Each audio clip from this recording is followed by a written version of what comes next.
There's another question. All the great spiritual traditions speak of desirelessness. In a world that seems to be the manifestation of desire, this seems to be the gold standard of right understanding. Could you give some further insight into desirelessness? Wow, that's a huge topic. I know enough about, the ancient texts that they would talk about avoid pleasure because it will cost you contentment. And I think what we know now about, let's say, the dopamine reward system is that if we're always stimulating those, responses in the brain, what ends up happening is it increases restlessness and it doesn't lead to satisfaction.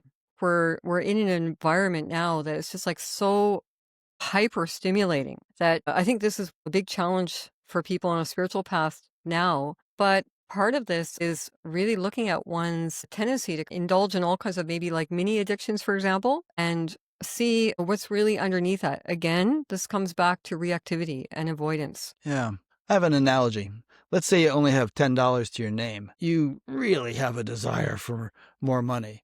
And then you lose $5, and then now you only have $5. That's a big downer. And somebody gives you 20. Oh, that's a huge boost. You're kind of rocked this way and that because you have so little to begin with. But let's say you're a multimillionaire and you lose 1,000 here, gain 1,000 there. It hardly has any impact because you have this foundation. So that's analogous to the idea of inner fulfillment or contentment, which if it becomes full and stable enough, the ups and downs and gains and losses of relative life just don't toss you about the way they do if you're really unfulfilled inside. As a guide working with people, I find like the area of reactivity is one of the key things that most people would do well to really look at in themselves. Mm-hmm. What we don't realize is how much impact it's having on consciousness. That tendency to kind of get caught up in our head, right?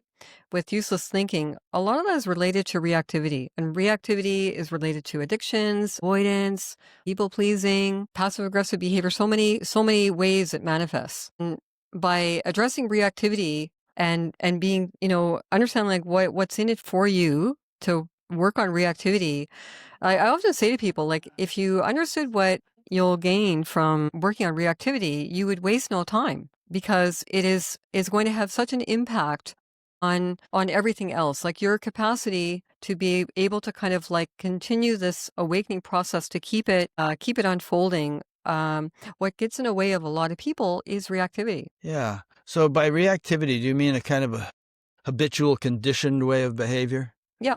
Yeah. Well, in spiritual teachings, there's the understanding of the action, impression, desire cycle. You perform an action or have an experience, it creates an impression. That impression gives rise to a future desire, which spurs an additional action or additional experience. And then you just kind of condition yourself deeper and deeper into that cycle. Mm-hmm. So, one of the talking points that you wanted to discuss is the nervous system and awakening. It's my understanding that any experience a person has a corresponding neurophysiological correlate. And part of the whole process of spiritual development is a neurophysiological transformation as well as a consciousness transformation.